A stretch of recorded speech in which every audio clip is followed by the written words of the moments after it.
वेद प्रचार मंडल पंजाब द्वारा principal DP Guleria के सानिध्य एवं मंडल के प्रांतीय महासचिव रोशनलाल आर्य के मार्गदर्शन में अंत्य विद्यालय वैदिक भाषण प्रतियोगिता का आयोजन BCM school sector 32 Chandigarh road Ludhiana में किया गया। समारोह की अध्यक्षता doctor Pradeep Kataria principal Guru Tegh Bahadur national college ने की। समारोह का उद्घाटन उपस्थित विशिष्ट अतिथि विजय शर्मा प्रधान सनातन सेवा समिति पंजाब, निधि गुप्ता पार्षद नगर निगम लुधियाना, निशी शर्मा प्रधान inner wheel club mid town ने दीप प्रज्वलित करके किया।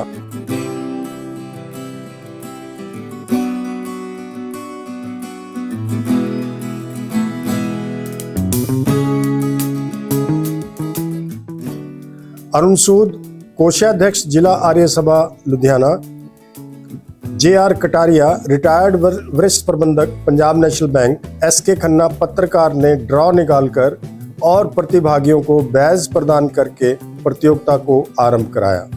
अतिथियों का स्वागत नमिता राज सिंह, बॉबी मल्होत्रा, रीना वर्मा, रमन ओबराय, अतुल धवन एवं अन्य पदाधिकारियों ने किया। प्रिंसिपल डीपी गुलेरिया ने कहा कि इस प्रकार की प्रतियोगिताएं आज के समय में युवा वर्ग के लिए अत्यंत लाभदायक है और अधिक से अधिक इस प्रकार की प्रतियोगिताओं का आयोजन होना चाहिए। इस प्रतियोगिता में 12 विद्यालयों के प्रतिभागियों ने भाग लिया। उन्होंने वैदिक संस्कृति के अतिरिक्त वर्तमान में विभिन्न समस्याओं से संबंधित विषयों पर अपने वक्तव्य दिए। डॉक्टर उषा अवस्थी, प्रोफेसर नीलम, प्रोफेसर किरणजीत कौर ने निर्णायक की भूमिका निभाई। समारोह अध्यक्ष डॉक्टर संदीप कटारिया ने अपने संबोधन में कहा कि वर्तमान समय में युवा वर्ग तक वैदिक संस्कृति का संदेश पहुंचाना अति महत्वपूर्ण कार्य है। इससे बच्चे नैतिक मूल्यों को अपने जीवन में अपनाएंगे। विशिष्ट अतिथि विजय शर्मा ने कहा कि आज यहाँ जो विषय प्रस्तुत किए गए हैं सभी के लिए बहुत ही उपयोगी हैं। हमें इन भाषणों में निहित संदेश को अपने जीवन में अपनाना चाहिए। मुख्य अतिथि एवं अन्य अतिथियों का नमित राज सिंह तथा रोशनलाल आर्य ने सत्यार्थ प्रकाश भेंट करके सम्मान किया।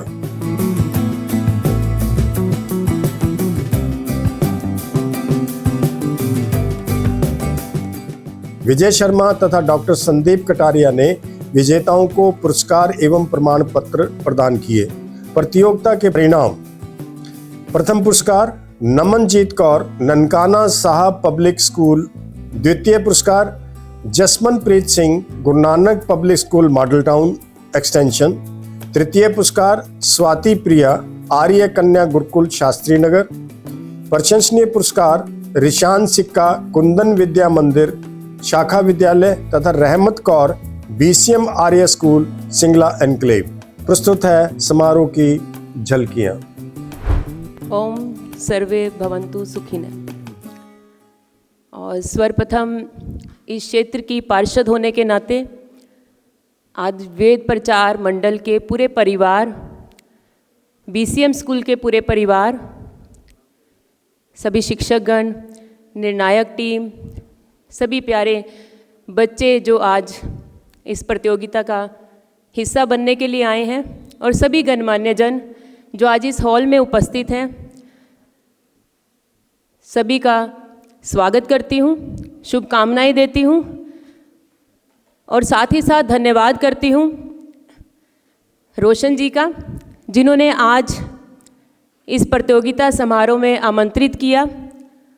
और मैं कहूँगी कि मेरे सबसे फेवरेट एक चीज़ होती है जो मुझे बड़ा अच्छा लगता है, भाषण प्रतियोगिता। उसमें आने का मौका मिला, इसका हिस्सा बनने का मौका मिला। और आज की इस प्रतियोगिता के लिए जो अनंत्य विद्यालय वेद प्रचार मंडल भाषण प्रतियोगिता रखी गई है, वो प्रतियोगिता तो है। बच्चों को ये ज़रूर कहना चाहूँगी कि जब भी आप यहाँ पर आओ, इस मंच पर आओ, तो ये सोचकर ज़रूर आना कि हम कुछ अच्छा करेंगे। ये सोचकर नहीं कि हम ही जीतेंगे। जीतना तो प्रतियोगिता में सिर्फ एक ही बच्चे को है और बाकी सबकी एक नई प्रतियोगिता के लिए शुरुआत होगी। क्योंकि अगर अपने एक्सपीरियंस की बात करूं, अपने अनुभव की बात करूं, तो जहां तक मुझे याद है 4th-5th क्लास में मैं हुआ करती थी और मैंने हमेशा अपने स्कूल टाइम पे भी और कॉलेज टाइम पे भी हमेशा हर भाषण प्रतियोगिता में हिस्सा लिया। और सिर्फ यही सोचकर जाना, जो मेरे गुरुजन थे, जब मैं 4th क्लास में थी, मेरे उस स्कूल के जो प्रिंसिपल थे, उन्होंने एक ही गुरु मंत्र दिया था कि हमेशा यही सोचकर जाओ कि आज पिछले वाले से अच्छा करना है, आज जीतना है उस उद्देश्य से नहीं, आज कुछ अच्छा करना है। और यही गुरु मंत्र मैं आपको बताना चाहूँगी ज़रूर कि आओ, इस मंच पर आना ही बहुत बड़ी बात है, वही आपकी जीत है। इस मंच पर आकर बोलना, अपने विचार रखना, तो वो तो कहीं बहुत आगे की चीज़ है। और एक और चीज़ बताती हूँ, हमारे टीचर्स ने, हमारे शिक्षकों ने हमेशा सिखाया कि जब भाषण देने जाओ, जब बच्चे हुआ करते थे छोटे, आप जैसे ही उम्र में, कि जब भाषण देने जाओ, पता नहीं मुझे इस मंच से ये बात कहनी चाहिए या नहीं, तो ऐसे बोलो, आप सामने वाले को समझो कि उसे कुछ नहीं पता, जो बताना है सब सिर्फ आज मुझे ही बता के जाना है। लेकिन आज मैं आपको बताऊं कि जब मैं आ रही थी सीढ़ियों से, तो 5 नंबर टोकन वाला बच्चा जो है अपना भाषण दे रहा था और 6 नंबर वाले बच्चे को मैंने यहाँ बैठकर सुना। और उसके बाद से आप समझिए कि शायद मेरे इस टाइम हाथ भी कांप रहे हैं और पैर भी कांप रहे हैं कि ऐसे बच्चों के सामने आज मैं क्या बोलूं। सोचा तो आज भी मैंने यही था कि आज मैं बहुत अच्छा बोलूँगी, क्योंकि आज तो वैसे ही फेवरेट चीज़ मिली है, फेवरेट एक आपको सब्जेक्ट मिला है। लेकिन इतने टैलेंटेड बच्चे, मुझे लगता है मुझे उन्हें बताने की कुछ ज़रूरत ही नहीं है कि आपने यहाँ पर आकर करना क्या है। 6 नंबर, 7 नंबर, 8 नंबर, जैसे जैसे वो बोल रहे थे, उनकी जो निपुणता, उनके जो गुण है वो तो देखने को मिल ही रहे थे, लेकिन साथ साथ दिल की धड़कन बड़ी तेज होती जा रही थी कि अगर रोशन जी ने आज ऊपर बोलने के लिए बुला लिया तो फिर क्या बोलूँगी। और आज जो वेद प्रचार मंडल प्रतियोगिता, भाषण प्रतियोगिता रखी गई है, उसका मेन मकसद मुझे लगता है, जो मेरा अनुभव हर एक भाषण प्रतियोगिता में हिस्सा लेने के बाद आज तक हुआ है, कि जो भाषण प्रतियोगिता हमारी इस उम्र के लिए रखी जाती है, वो उसका मेन उद्देश्य है। देखिए, यहाँ पर आकर आपके बोलने की कला की निपुणता तो दिखेगी ही, आपको आत्मविश्वास भी बढ़ेगा, लेकिन जो मेन उद्देश्य है उस चीज़ के बारे में जानना, जिससे आजकल हम बहुत दूर हो गए हैं, और वो वेद का प्रचार करना, वेदों का प्रचार करना आज की इस प्रतियोगिता का, मुझे लगता है रोशन जी और उनकी पूरी टीम का उसके पीछे उद्देश्य है कि कैसे हम अपने संस्कारों को और कैसे हम अपने वेदों से जो हमने सीखा है, कैसे आप जैसी नई पीढ़ी तक हम उनकी भावनाओं को पहुंचा सकते हैं, उनके संदेश को पहुंचा सकते हैं। क्योंकि जब हमें किसी चीज़ पर बोलना होता है तो हम उसके विषय में ज़रूर पढ़ते हैं, उसके विषय में सुनते हैं और उसे अनुभव करते हैं, तभी एक अच्छा जो प्रवक्ता है वो यहाँ पर आकर उस चीज़ के बारे में बोल पाता है। तो उसी तरीके से आप सभी बच्चों ने उसके बारे में सीखा होगा, पढ़ा होगा, सुना होगा और उसे स्मरण किया होगा, उनके भावों को, उनके विचारों को अपने अंदर ग्रहण किया होगा।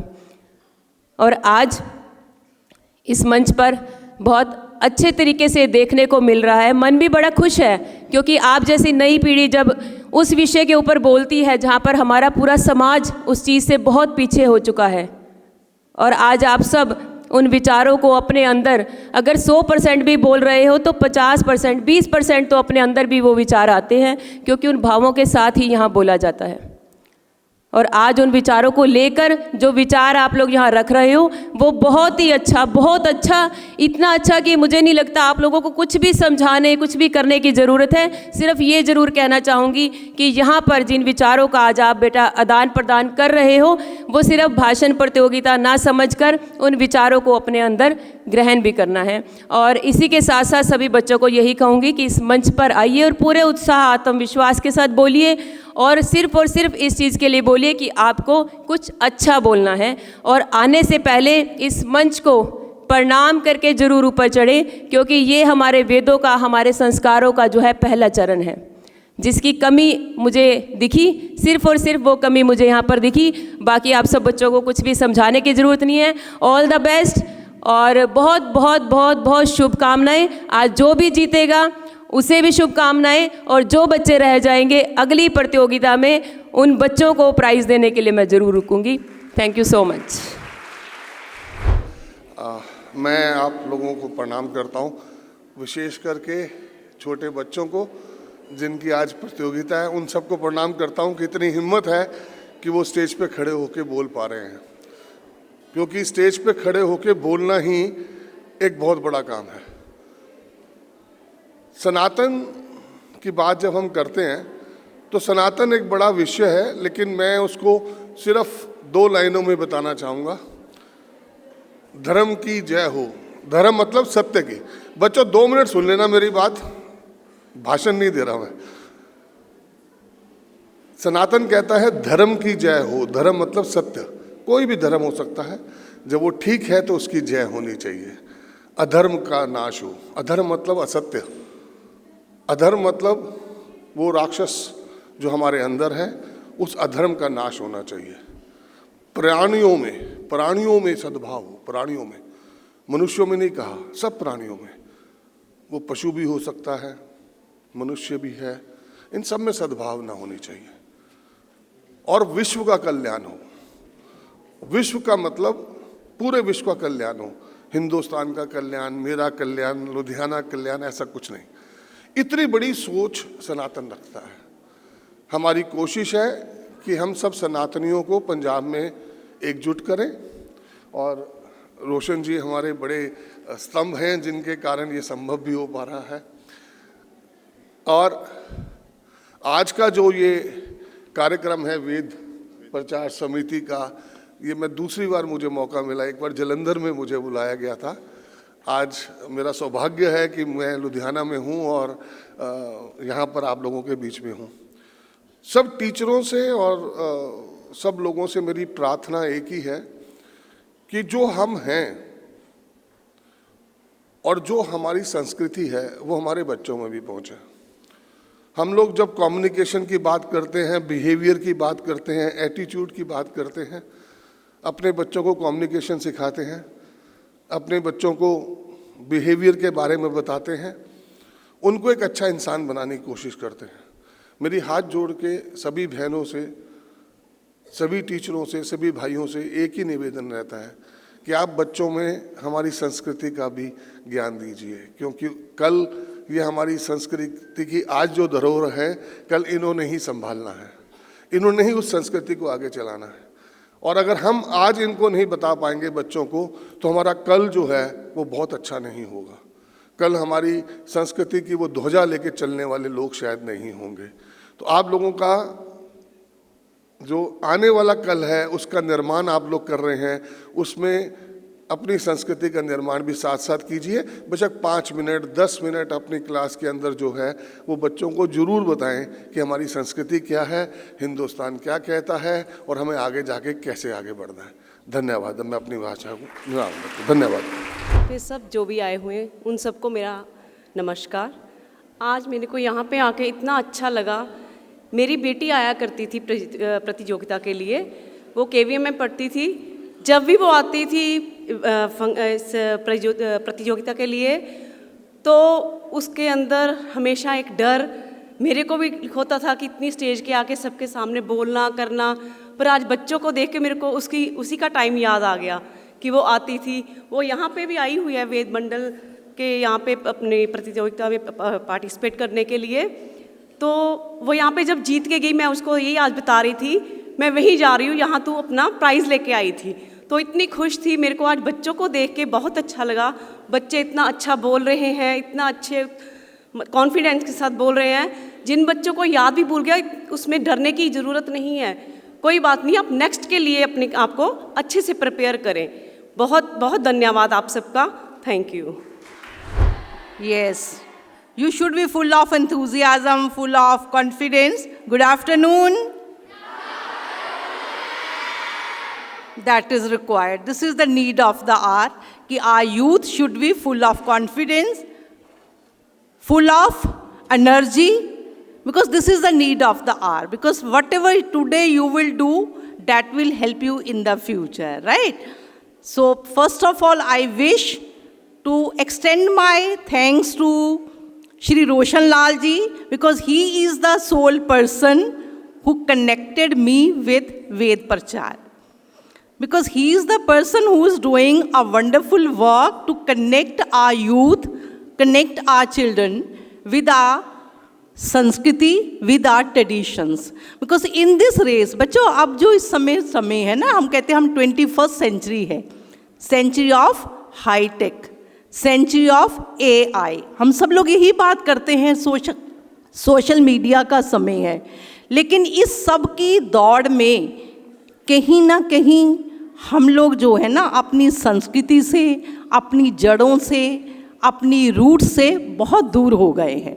और अब हमें ज़रूरत है अपनी संस्कृति से जुड़ने की, अपनी जड़ों से पुनः जुड़ने की.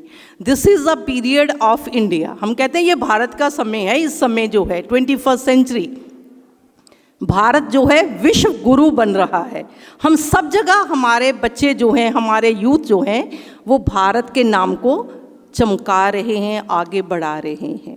लेकिन इन सब के बीच में हमें इस समय की डिमांड है कि हम अपनी संस्कृति को, अपने नैतिक मूल्यों को, अपनी विरासत को, जो हमारी विरासत हमारे पूर्वजों ने हमें दी है, हमारे वेदों ने हमें दी है, हमारी संस्कृति ने हमें दी है, उसको हम फिर से सहेजें.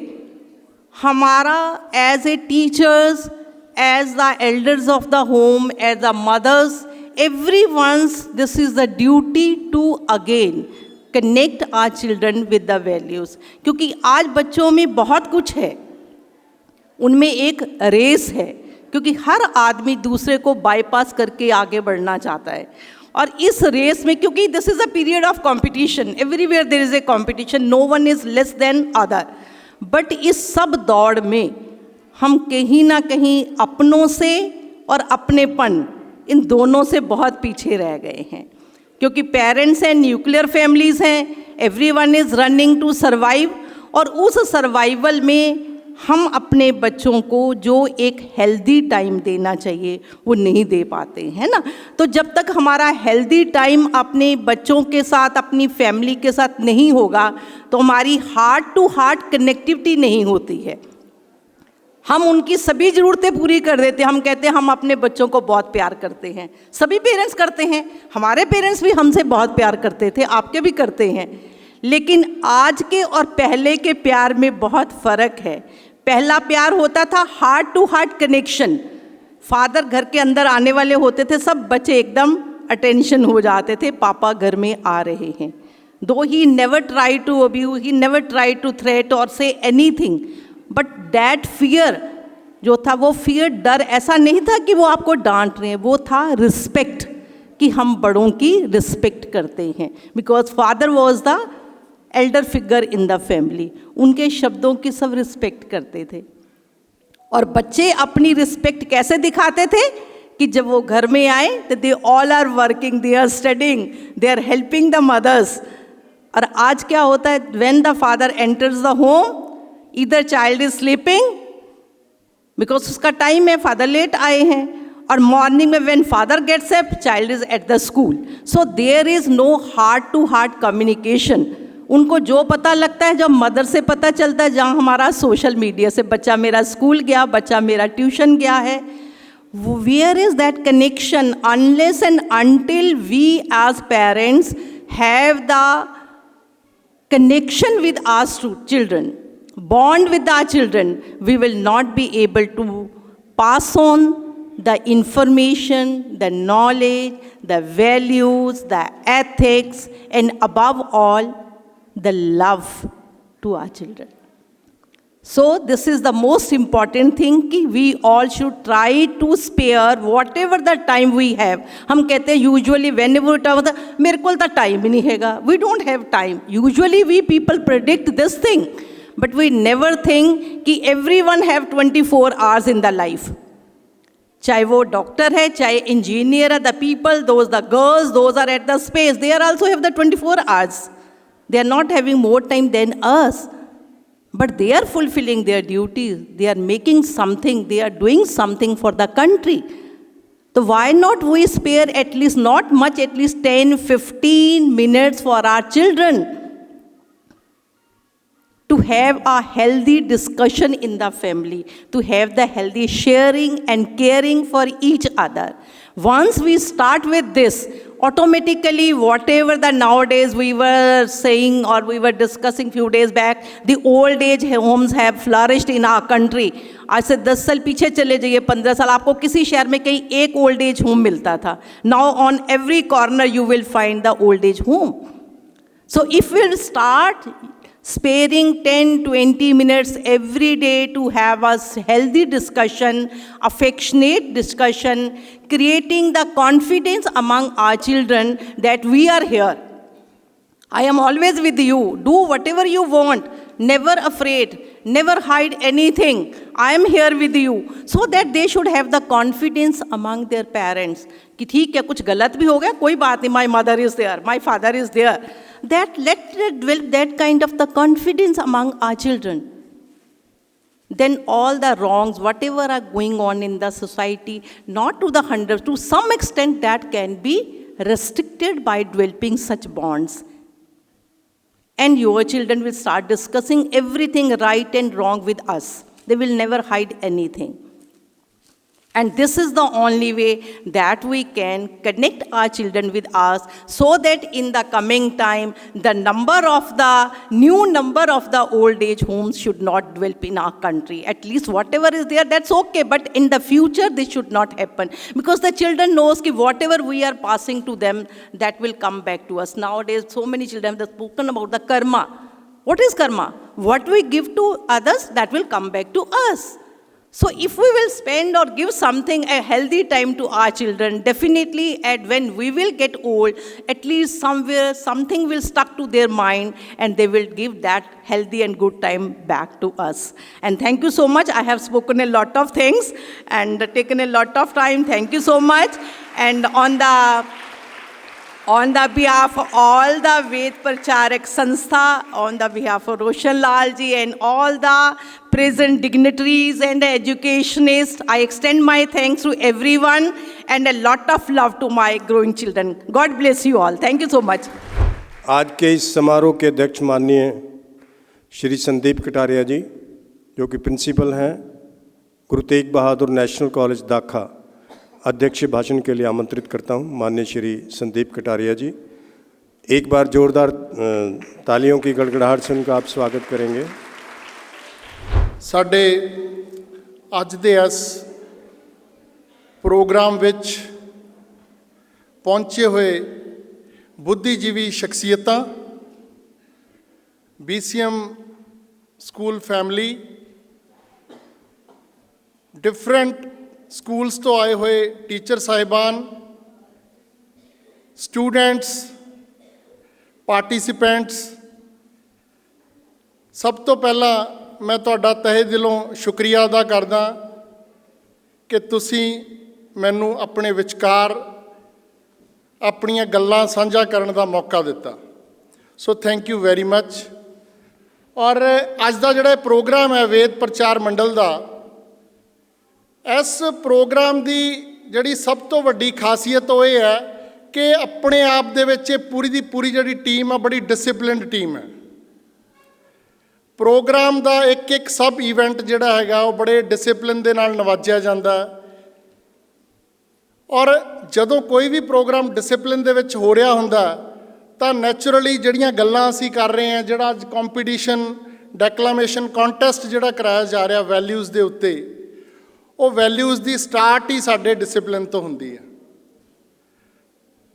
ਤਾਂ ਮੇਰੇ ਤੋਂ ਪਹਿਲਾਂ ਬਹੁਤ ਸਾਰੇ ਐਜੂਕੇਸ਼ਨਿਸਟ ਤੁਹਾਡੇ ਨਾਲ ਆਪਣੇ ਵਿਚਾਰ ਸਾਂਝੇ ਕਰ ਚੁੱਕੇ ਨੇ.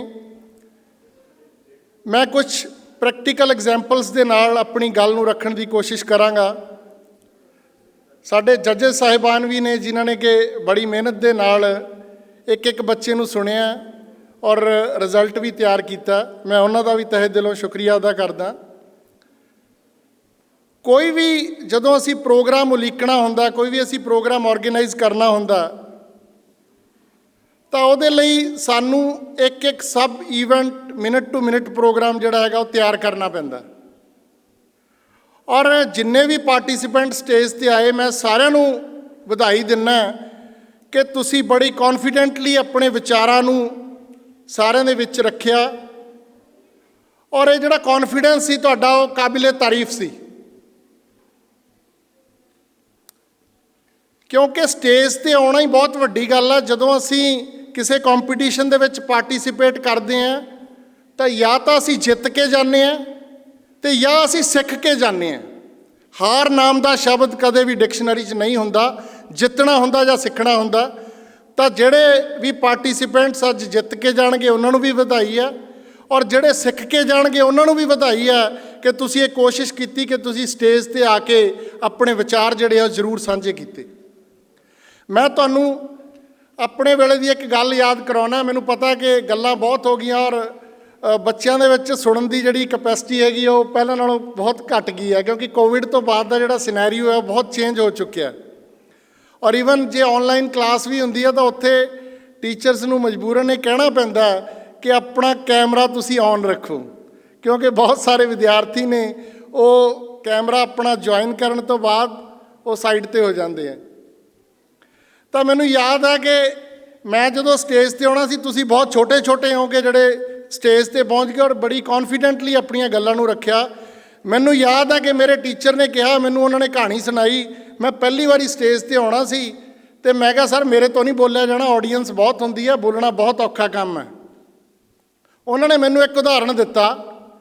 ਉਹ ਕਹਿੰਦੇ ਜੀ ਗਿਆਨੀ ਜੈਲ ਸਿੰਘ ਦਾ ਉਦਾਹਰਣ ਦਿੱਤਾ। ਉਹ ਕਹਿੰਦੇ ਗਿਆਨੀ ਜੈਲ ਸਿੰਘ ਨੇ ਜਦੋਂ ਪਬਲਿਕ ਦੇ ਵਿੱਚ ਜਾਣਾ ਹੁੰਦਾ ਸੀਗਾ, ਗਿਆਨੀ ਜੈਲ ਸਿੰਘ ਜੀ ਨੇ ਆਡੀਅנס ਨੂੰ ਆਪਣੀ ਗੱਲਬਾਤ ਰੱਖਣੀ ਹੁੰਦੀ ਸੀ, ਤਾਂ ਉਸ ਤੋਂ ਇੱਕ ਦਿਨ ਪਹਿਲਾਂ ਉਹ ਆਪਣੇ ਫਾਰਮ ਹਾਊਸ ਦੇ ਵਿੱਚ ਚਲੇ ਜਾਂਦੇ ਹੁੰਦੇ ਸੀ।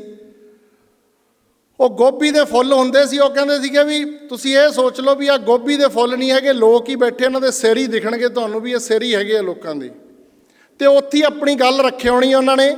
ਉਹ ਕਹਿੰਦੇ ਅਗਲੇ ਦਿਨ ਜਦੋਂ ਉਹ ਪਬਲਿਕ 'ਚ ਜਾਂਦੇ ਹੁੰਦੇ ਸੀ ਤਾਂ ਉਹ ਸੋਚਦੇ ਸੀ ਪਬਲਿਕ ਨਹੀਂ ਬੈਠੀ ਹੈ, ਗੋਭੀ ਦੇ ਫੁੱਲ ਹੀ ਆ, ਅਤੇ ਤੁਸੀਂ ਆਪਦੀ ਗੱਲ ਰੱਖ ਦਿਓ। ਮੈਂ ਕਿਹਾ ਜੀ ਠੀਕ ਹੈ। ਮੈਂ ਉਹਨਾਂ ਦੀ ਇਸ ਗੱਲ ਨੂੰ ਫੋਲੋਅਪ ਕੀਤਾ ਔਰ ਉਸ ਤੋਂ ਬਾਅਦ ਮੈਂ ਇੱਦਾਂ ਹੀ ਤਿਆਰੀ ਕੀਤੀ। ਅਤੇ ਅਗਲੇ ਦਿਨ ਜਦੋਂ ਮੈਂ ਪਹੁੰਚਿਆ ਅਤੇ ਮੈਂ ਪੂਰਾ ਤਾਂ ਕਰ ਲਿਆ ਆਪਣਾ ਜਿਹੜੀ ਡਿਊਟੀ ਮੈਨੂੰ ਦਿੱਤੀ ਗਈ ਸੀ ਬੋਲਣ ਦੀ, ਮੈਂ ਪੂਰੀ ਤਾਂ ਕਰ ਲਈ ਔਖੀ ਸੌਖੀ। ਪਰ ਮੈਂ ਸਾਡੇ ਟੀਚਰ ਸਾਹਿਬਾਨ ਨੂੰ ਕਹਿਤਾ, ਮੈਂ ਕਿਹਾ ਸਰ ਬੰਦੇ ਬੰਦੇ ਹੀ ਹੁੰਦੇ ਆ ਅਤੇ ਗੋਭੀ ਦੇ ਫੁੱਲ ਹੀ ਹੁੰਦੇ ਆ। ਤਾਂ ਤੁਸੀਂ ਵਧਾਈ ਦੇ ਪਾਤਰ ਹੋ ਕਿ ਤੁਸੀਂ ਬੜੀ ਕੌਨਫੀਡੈਂਟਲੀ ਆਪਣੀਆਂ ਗੱਲਾਂ ਨੂੰ ਇੱਥੇ ਰੱਖਿਆ। ਔਰ ਇਹ ਚੀਜ਼ਾਂ ਬਹੁਤ ਇੰਪੋਰਟੈਂਟ ਨੇ, ਸਾਡੀਆਂ ਵੈਲਿਊਜ਼ ਨੂੰ ਡਿਪਿਕਟ ਕਰਦੀਆਂ ਨੇ।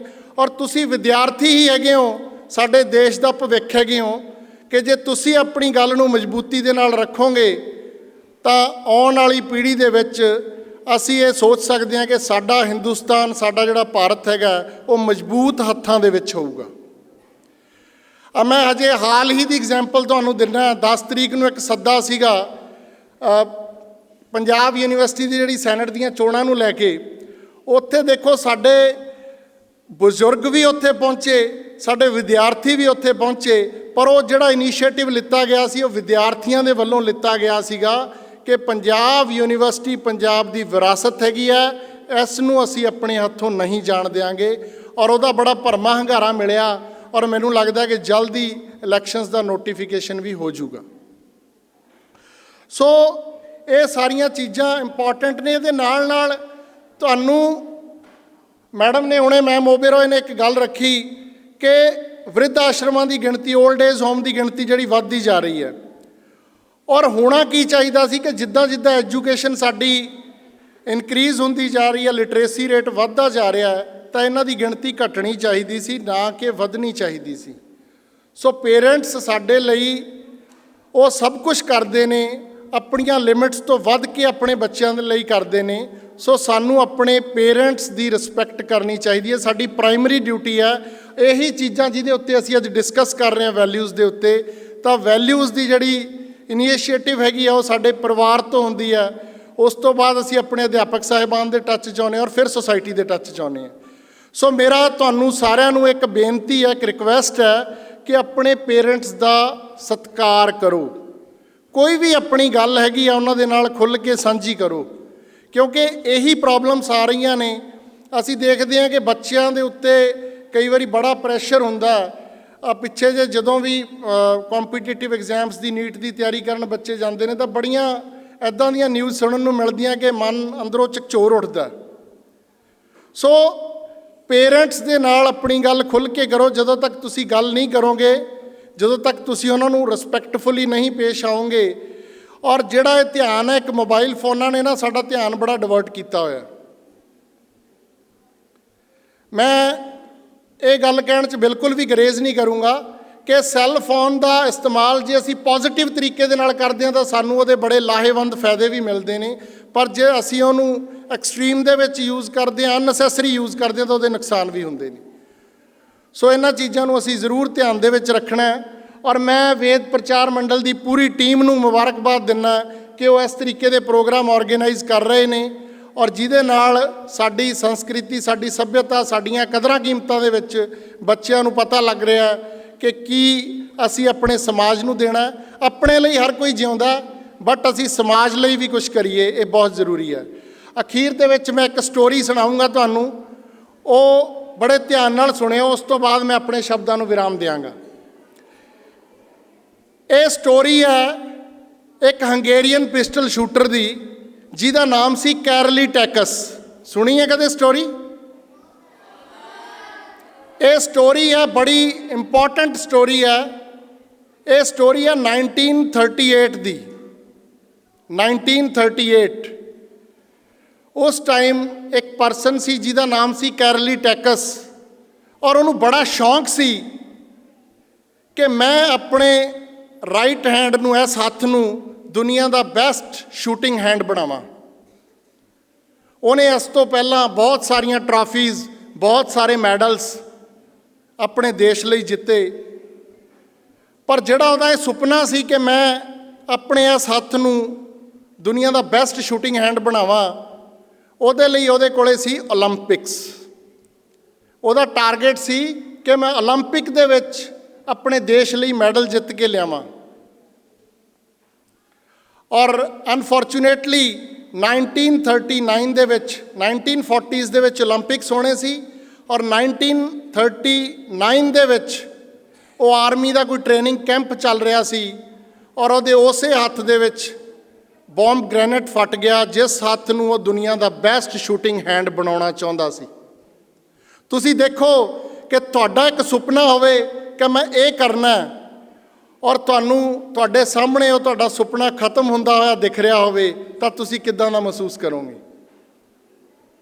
ਤਾਂ ਉਹਦੇ ਕੋਲੇ ਸਿਰਫ ਦੋ ਹੀ ਰਸਤੇ ਸੀ, ਜਾਂ ਤਾਂ ਉਹ ਸਾਰੀ ਉਮਰ ਰੋਂਦਾ ਰਵੇ, ਕਰਲਾਉਂਦਾ ਰਵੇ, ਤੇ ਜਾਂ ਉਹ ਕੋਸ਼ਿਸ਼ ਕਰੇ। ਉਹਦੇ ਕੋਲੇ ਕੀ ਸੀ ਉਸ ਤੋਂ ਬਾਅਦ? Left hand. ਲੈਫਟ ਹੈਂਡ ਤੁਸੀਂ ਕਦੇ ਲਿਖਣਾ ਸ਼ੁਰੂ ਕਰ ਦਿਓ ਆਪਣੀ ਕਾਪੀ ਦੇ ਉੱਤੇ, ਬੋਰਡ ਦੇ ਉੱਤੇ, ਜੇ ਤੁਸੀਂ ਰਾਈਟ ਹੈਂਡ ਨਾਲ ਲਿਖਦੇ ਹੋ, ਤੁਸੀਂ ਕਦੇ ਲੈਫਟ ਹੈਂਡ ਦੇ ਨਾਲ ਲਾਈਨ ਲਿਖ ਵੀ ਨਹੀਂ ਸਕਦੇ। ਔਰ ਉਹਦਾ ਟ੍ਰੀਟਮੈਂਟ ਚੱਲਿਆ ਅਪਰੋਕਸੀਮੇਟਲੀ 3 ਮੰਥਸ ਲਈ, ਔਰ ਉਹਦਾ ਉਹ ਹੱਥ ਕੱਟਣਾ ਪੈ ਗਿਆ। ਰਾਈਟ ਹੈਂਡ ਉਹਦਾ ਹੱਥ ਕੱਟਣਾ ਪੈ ਗਿਆ। ਡਾਕਟਰਸ ਕਹਿੰਦੇ ਹੱਥ ਕੱਟਣਾ ਪਊਗਾ।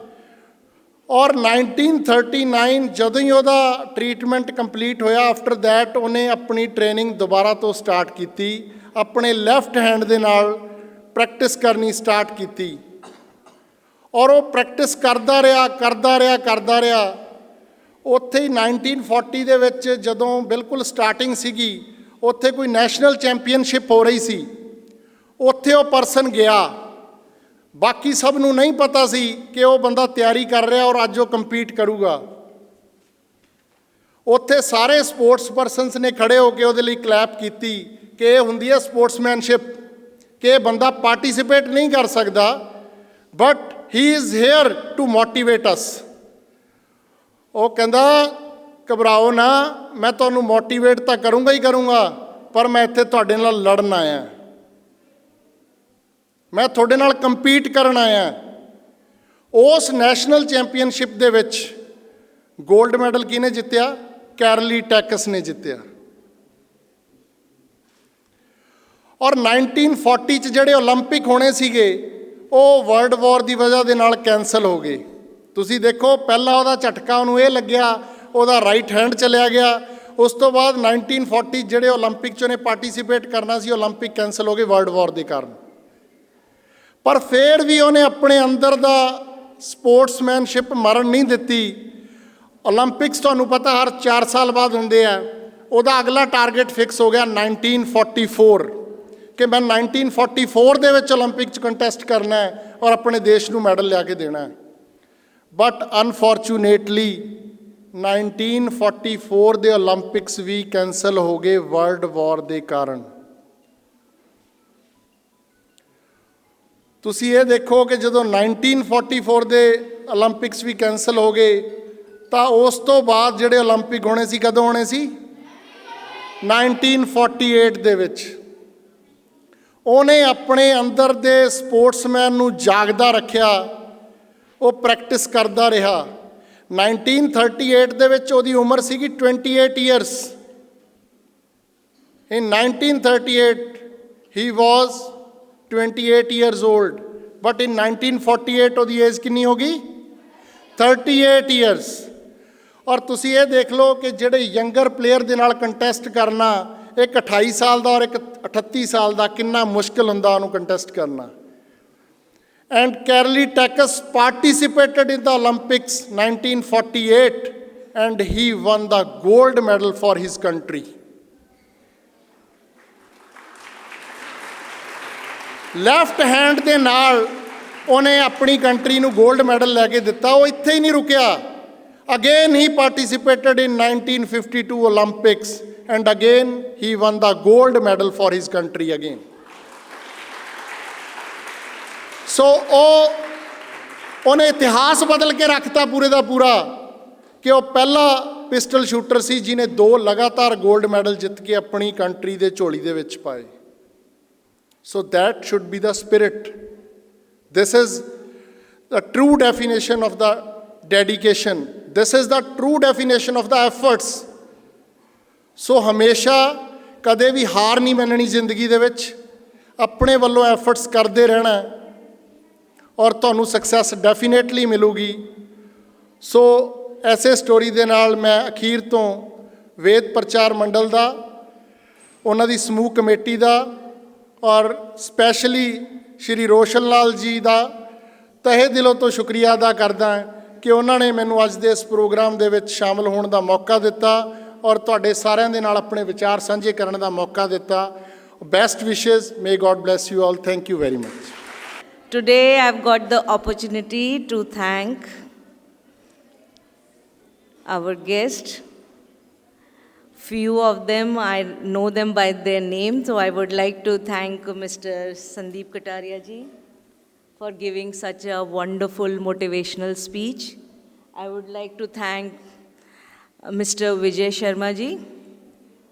I would like to thank Raman ji, Nishi Sharma ji, and our distinguished judges who are really marvelous, and I think they always have problem in their judgment because they keep on giving more and more prizes to the children.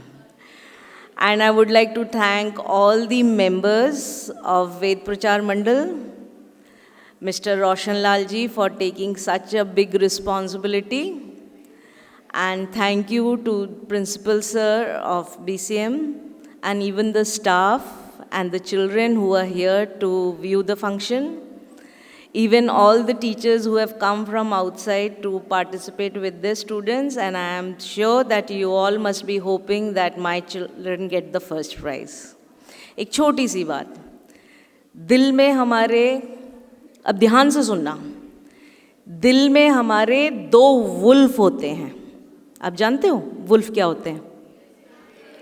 हाँ, 2 भेड़िए होते हैं।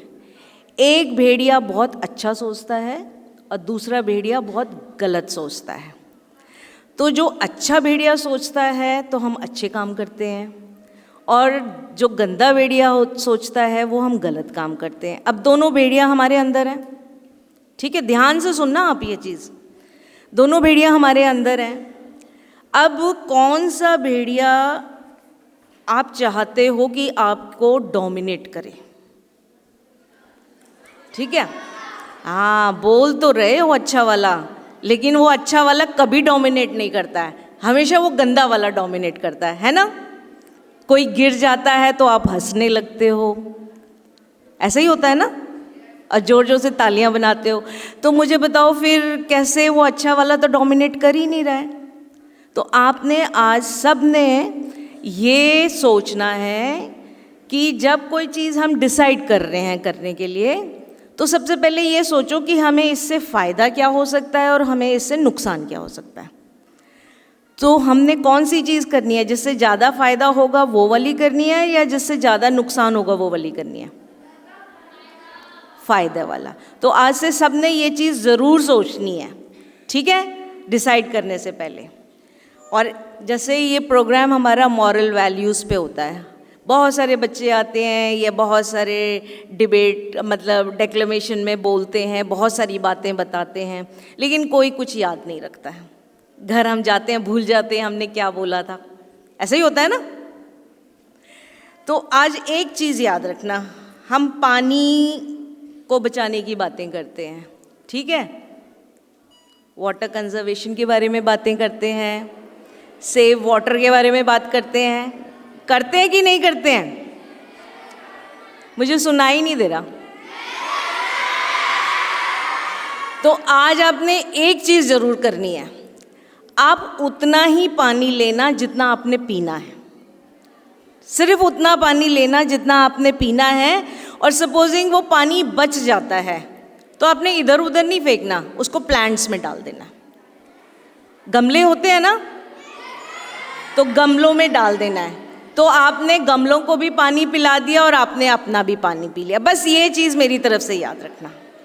सो at the end once again I take this opportunity to thank the media, the print and our photographer sir who takes all the responsibility for getting such good photographs and get it published, and for such patient listening of the children. Let's give a huge round of applause. And you must be waiting for the result at the end. Once again, special thank to Mr. Roshan Lal ji, who is really motivating me to join Ved Prachar Mandal. Thank you, sir. नमस्ते। आज हमारे विद्यालय में विभिन्न विद्यालयों से आए बच्चों ने वैदिक भाषण प्रतियोगिता में भाग लिया, जो बहुत ही अच्छा रहा। इसका आयोजन वैदिक मंडल ने किया था और इसके जो संयोजक हैं श्री रोशन लाल जी आर्या जी ने बहुत ही उत्साहपूर्वक बच्चों को वैदिक संस्कृति के बारे में बताया। और उनकी यह पहल है जिसमें कि बच्चे जो है नई नई बातें सीखते हैं। और बीते कई वर्षों से इस तरह के आयोजन वो करते आ रहे हैं और हमारे विद्यालय में भी जो है सालाना 2 बार ऐसी प्रतियोगिताएं कराई जाती हैं। इस उपलक्ष्य में मैं सभी आए हुए मेहमानों को बधाई देता हूं। साथ में जो बच्चों के साथ अलग अलग विद्यालयों से अध्यापक अध्यापिका आए हैं उनका भी स्वागत है और आशा करता हूं कि भविष्य में भी ऐसे ही बच्चे ऐसे आयोजनों में बढ़ चढ़ कर भाग लेते रहेंगे। और बधाई के पात्र हैं वैदिक मंडल के सारे सदस्य, सारे जो है प्रभारी और खासकर रोशन लाल जी आर्या, जिन्होंने जो है ऐसे आयोजनों से बच्चों को जो है एक सही दिशा में ले जाने का कदम उठाया है। बहुत बहुत धन्यवाद।